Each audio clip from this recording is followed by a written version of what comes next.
When every face around you is white, and only you are black, people stop seeing you as human and start treating you like a mystery.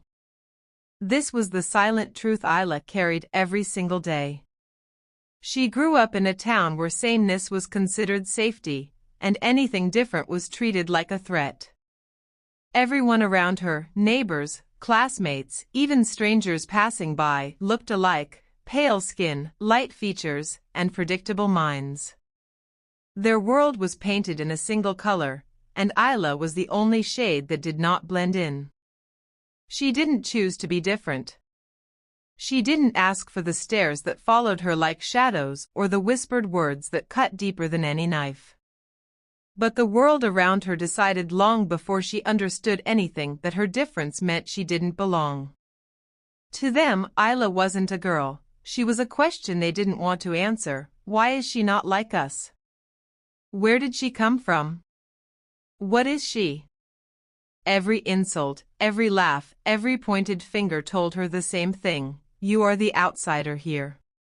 But they didn't know that the very thing they mocked was the one thing that would one day make her stronger than all of them. Ayla had grown used to the way the world paused whenever she entered a room. It wasn't the kind of pause that came from admiration or curiosity. It was the pause of discomfort, the kind that made people pull their children closer, straighten their backs, and pretend they were not staring even though their eyes never left her. Some days she wondered whether her footsteps made sounds only she could hear, because no matter how quietly she moved, people always sensed her presence before she spoke a word. The marketplace was the worst. It was loud, colorful, and filled with life, yet Ayla felt more alone there than anywhere else.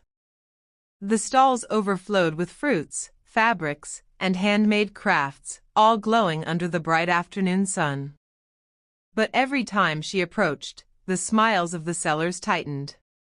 They served her quickly, carelessly, as if wanting her gone before anyone saw her near their goods.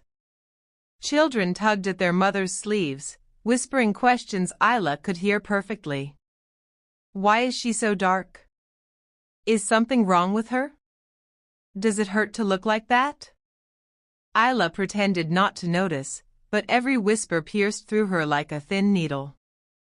She held her breath, forcing herself to move with quiet dignity, even though her heart beat like it was trying to escape her chest. At home, the contrast was overwhelming. Elena, her mother, always greeted her with warmth, too much warmth, sometimes. It felt like Elena was constantly trying to compensate for the coldness of the outside world.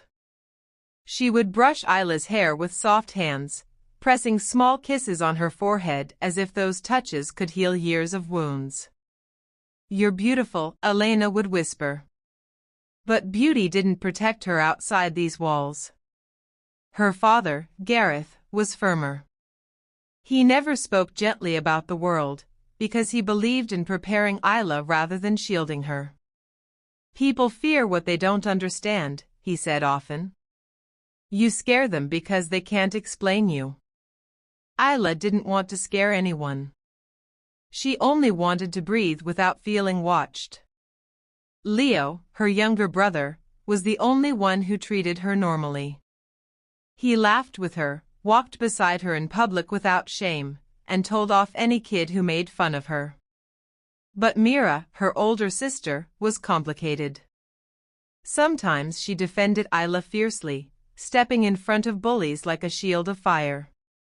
Other times, Mira would avoid walking with her, pretending not to see the way people whispered.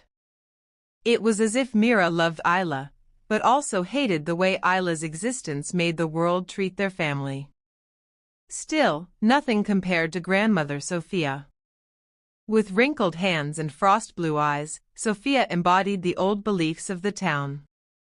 She never insulted Ayla directly, but she carried a weight in her gaze: sadness, discomfort, and an unspoken fear that Ayla could never understand. "You were born different," Sophia once murmured while cutting vegetables. "Maybe for a reason. Maybe as a warning."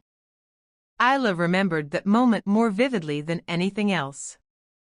A warning. As if she were a danger, not a girl. Even now, years later, the memory shivered through her blood. The day everything began to change started quietly, too quietly. Ayla woke before the sun, the sky still dim and bruised with the last colors of night. She stepped outside to breathe in the cool, early air. For a moment, it felt peaceful, as if the world had forgotten to judge her. But peace, she knew, never lasted long in a town like theirs. By mid-morning, she walked toward the public square, her basket held close to her chest. The streets were already filling with people, their pale faces glowing against the sunlight. The moment Ayla entered the square, she felt the shift in the atmosphere, subtle but sharp. Conversations softened. Heads tilted. Eyes settled on her like insects crawling over bare skin. She kept walking. A group of teenage boys stood near the old fountain, their laughter loud and careless. They noticed her instantly. The tallest one stepped forward, blocking her path with a smirk that made Ayla's stomach tighten. "There she is," he said loudly, as if announcing her presence to the whole square. "The girl who looks like she's made of night." A few people nearby snorted with amusement. Others pretended not to hear. Ayla tried to walk around him, but he shifted again, cutting her off. "Tell me," he continued, leaning in close, "do you ever wash that off? Or does it stay stuck forever?" The crowd murmured, waiting, watching, hungry for humiliation. Ayla felt every breath in her body turn heavy. Her throat tightened. "I don't need to explain myself to you," she said quietly. The boy laughed. "Hear that? Even her voice sounds dark." Someone else chimed in, "Maybe she's cursed." Another whispered, "Maybe she's dangerous." The words blended together, rising like a storm. Ayla felt the heat of shame burn across her skin, though her skin had nothing to do with shame. Her hands shook, but she forced her feet to move, one step, then another. She tried to slip through the crowd, but they shifted around her, forming a loose circle. Ayla's heart pounded. Not from fear, she was too used to fear, but from exhaustion. The years of constant stares, whispered insults, and unwanted attention had piled into a weight so heavy she could barely carry it. Then suddenly, a voice cut through the chaos. "Leave her alone." Ayla froze. The crowd parted slightly, and there, standing with trembling shoulders but fierce eyes, was Mira. Her usually elegant hair was tied back messily, her face flushed with anger. "That's enough," Mira repeated. "She's done nothing to you." One of the boys scoffed. "We're just talking." "You're humiliating her," Mira snapped. "In front of everyone." The boy's smirk faltered for the first time. The people around them shifted uncomfortably, suddenly unsure. It was rare for someone from Ayla's own family to confront the town so openly. Mira stepped closer to Ayla, putting a protective arm around her. "Come," she whispered. "Let's go home." Ayla swallowed hard, her chest tight with a strange mix of relief and pain. They walked away slowly, but she could still feel the burning gazes behind her, piercing, judging, refusing to let her go. As they turned the corner, Mira squeezed Ayla's hand. "I'm sorry," she whispered. "I should have stepped in sooner." Ayla didn't respond. She was too busy holding herself together. Inside her, something old and heavy was cracking. Back home, Ayla sat on the edge of her bed, her fingers tangled tightly in the blanket as if it were the only thing keeping her from falling apart. Mira paced in front of her, footsteps sharp, restless, angry. "I hate them," Mira said finally, her voice trembling. "I hate how they look at you. I hate how they act like you're some kind of mistake." Her eyes glistened, catching the afternoon light. "You're my sister. You're ours. Why can't they see that?" Ayla lifted her gaze slowly. "Because I remind them that the world is bigger than they want it to be." Mira stopped pacing. The room fell silent except for the distant hum of the town, voices, footsteps, life continuing outside their window as if Ayla's pain didn't matter. Gareth entered the room moments later, his expression carved from stone. He looked at Ayla first, softening for a heartbeat, then at Mira. "Elena told me what happened." Mira exhaled sharply. "It's always happening, Dad." Gareth nodded once. "And it may happen again." Ayla felt something collapse inside her at those words, not because they were harsh, but because they were true. Gareth walked closer, kneeling so he was eye level with his daughter. "Ayla," he began gently, "you don't owe anyone an explanation for who you are. Not today. Not ever." "But they won't stop," Ayla whispered. "No matter what I do." "That's because they fear what they cannot control," Gareth replied. "You show them a truth they can't erase as you are different, and you exist anyway." His words settled in the air like dust, soft but undeniable. Later that evening, as the family sat around the dinner table, Grandmother Sophia watched Ayla with her sharp, unreadable eyes. She had barely spoken since the incident, but her silence was louder than any lecture. Finally, Sophia placed her fork down with a soft clink. "In my time," she began, her voice low and measured, "differences were hidden. Anything unusual was whispered about, not confronted." She paused, her gaze fixed on Ayla. "But you walk through the world unhidden." Ayla felt her stomach twist, unsure whether Sophia's words were judgment or strange admiration. Sophia continued, "I don't understand you, Ayla. I don't understand why you were born as the only dark child in a pale family. But perhaps the world is changing, whether we want it to or not." Elena reached out and held Ayla's hand, squeezing it softly. "She doesn't need to change. The world does." The room fell quiet again, heavy, thoughtful. After dinner, Ayla stepped outside. The sky was painted with streaks of deep orange and fading gold. The air smelled of distant rain and warm earth. She wrapped her arms around herself, feeling the night settle gently on her skin like an old friend. For years, she had tried to fit into this pale world. She had tried to shrink herself, soften her presence, and hide her brilliance. But now something inside her was waking up. A slow, rising warmth. A quiet defiance. A voice she had long silenced. As the last light faded from the sky, Ayla whispered into the stillness, "I am not here to disappear." That was the moment everything shifted. The next morning, Ayla woke with a strange sense of clarity. The weight she had carried for years, the stares, the whispers, the invisible chains of judgment, felt different. Not lighter, not gone, but transformed into a sharp edge that could cut through fear.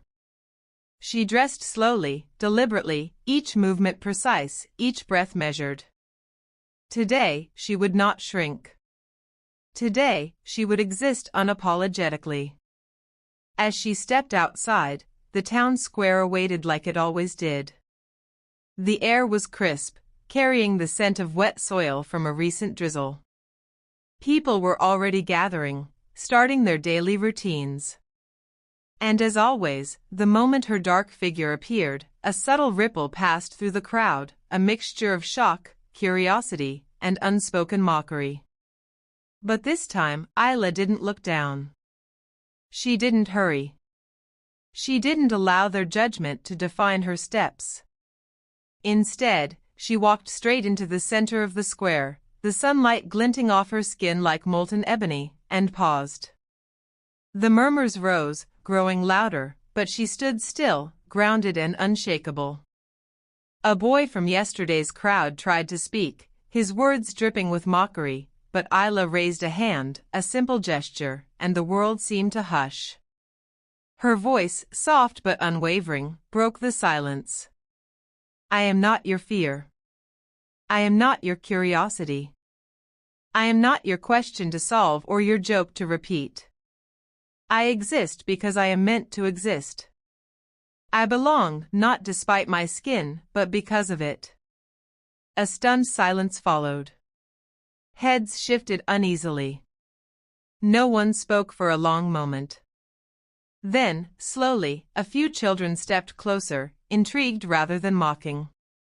Adults averted their eyes, uncomfortable but uncertain. The square, once a place of humiliation, became a stage, and Ayla, for the first time, was in control of the spotlight. As she walked back home, every step was a declaration. Every breath, a protest. And when she reached the familiar doorway, her family greeted her not with pity, but with recognition. Elena's eyes shone with pride. Gareth nodded solemnly. Mira, tears streaking her cheeks, hugged her tightly, whispering, I see you. I always will. Even grandmother Sophia, usually so distant and cryptic, reached out and lightly touched Ayla's shoulder. You are stronger than we imagined, she murmured. And perhaps, in ways, braver than the world deserves. That night, Ayla stood by her window, watching the town drift into sleep. The moon painted the streets in pale silver, and she felt a quiet satisfaction ripple through her bones. She had faced the mockery, the judgment, and the fear, and she had not yielded. She had claimed her space in a world that had tried to erase her. For years, she had wondered if being different was a curse. But now she understood. It was a gift, a fire that refused to be dimmed, a voice that refused to be silenced, a presence that refused to be hidden. Ayla smiled, a rare, serene smile. The darkness of her skin was no longer a mark of shame, no longer a shadow to hide. It was her armor. Her strength. Her identity. And as the night stretched into infinity, she whispered once more, softly but with iron certainty. I am not just surviving. I am thriving. I am Ayla. I am here. And I will not be unseen. The town would remember her, not as the girl they mocked, but as the girl who walked in darkness and made the world confront its own light. The night wrapped Ayla in a quiet embrace as she stood by her bedroom window, the world below bathed in the pale glow of the moon. Her reflection stared back at her from the glass, dark, radiant, unyielding. Every curve of her face, every shade of her skin, told the story of battles fought silently, of whispers endured, of a world that had tried to erase her existence. Her eyes, deep pools of resilience, shimmered with unshed tears. Not tears of sorrow, but of recognition of her own strength, her own worth, her own unshakable identity. The wind brushed against her skin, carrying faint sounds of the town below. Voices, footsteps, laughter, but they no longer mattered. She had stepped into her own light, and it was brighter than any mockery, any judgment, any fear. Ayla raised her hand, placing it gently against the cool glass. She imagined touching the world, daring it to see her fully, daring it to understand that difference was not a flaw but a force. Her heart beat steadily, filled with the quiet roar of triumph. For years, she had been invisible in a sea of pale faces. Tonight, she was not just visible, she was unforgettable. With a soft, determined smile, she whispered to her reflection. I am not darkness. I am not shadow. I am strength. I am light. I am Ayla. And I will never hide again. The moonlight kissed her skin as if blessing her journey, and in that moment, Ayla knew she had finally become unstoppable.